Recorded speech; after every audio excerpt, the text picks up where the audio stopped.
اللہ الرحمن الرحیم۔ آج کی ویڈیو ان لوگوں کے لیے ہے جو امریکہ کا ویزا لینا چاہتے ہیں۔ ان کے لیے ایک بری خبر ہے کہ جہاں پہ بہت ساری انفیکشس ڈیزیزز اور ویکسینیشن ہسٹری اور مینٹل ہیلتھ کو جانچ پڑتال کی جاتی تھی، جب کوئی بھی بندہ امریکی ویزا لیتا تھا تو اب ان کے لیے جمعرات کے دن ایک نئی مشکل کھڑی کر دی گئی ہے۔ امریکہ نے اپنی تمام ایمبیسیز اور کونسلیٹس کو ایک لیٹر جاری کیا ہے جس میں انہوں نے قدغن لگائی ہے کہ اب جو بھی امریکی ویزا لے گا اس کے اندر اوبیسٹی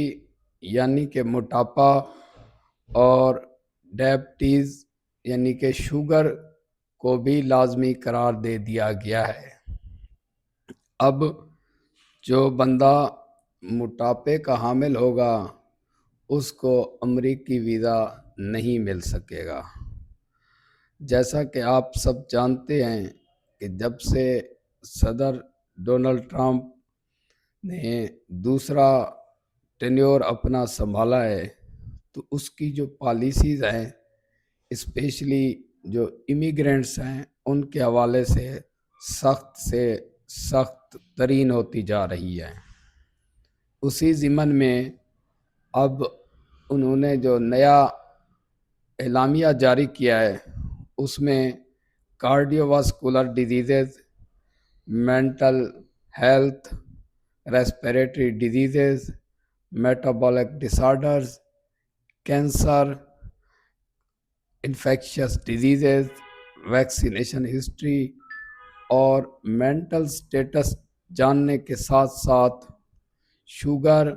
اور موٹاپے کو بھی اس کے اندر ایڈ کر دیا ہے کہ جو لوگ بھی اس کیٹیگری میں آئیں گے وہ امریکہ کا ویزا نہیں لے پائیں گے۔ اس حوالے سے جو لیٹر ایشو ہوا، جب اس کی ڈیٹیل کا معلوم کیا گیا تو وہاں کے جو امیگرینٹس کے لائرز ہیں انہوں نے ان کی وضاحت کی کہ یہ رول ان لوگوں کے اوپر اپلائی ہوگا جو وہاں کی پرماننٹ ریزیڈنسی کے لیے درخواست جمع کروائیں گے، اور نہ صرف درخواست جمع کروانے والے کی یہ ساری چیزیں چیک ہوں گی بلکہ اس کی والدین کی اور بچوں کے اندر بھی دیکھا جائے گا کہ ان کے اندر کوئی ایسی کرونک النس تو نہیں پائی جاتی جو بعد میں امریکی حکومت کے لیے بوجھ بنے، کیونکہ امریکہ اس طرح کی جو کرونک النسز ہیں اس کو اپنے اوپر برڈن سمجھتا ہے۔ تو نہ صرف ایپلیکینٹ کو جج کیا جائے گا بلکہ اس کی فیملی،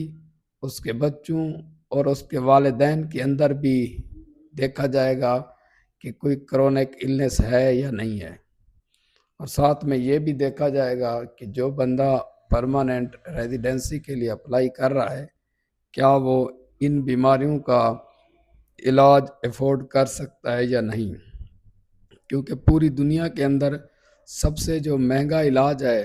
میڈیکل کے حوالے سے اگر بات کی جائے تو وہ امریکہ کے اندر ہے۔ اب اس اعلامیے نے اسپیشلی موٹاپے اور شوگر کے مریضوں کے اوپر ایک قدغن لگائی ہے جو میرے حساب سے ایک اچھی قدغن نہیں ہے، کیونکہ جو لوگ امریکہ میں سیٹل ہونا چاہتے ہیں تو ان کے لیے یہ ایک بری خبر ہے۔ Thank you very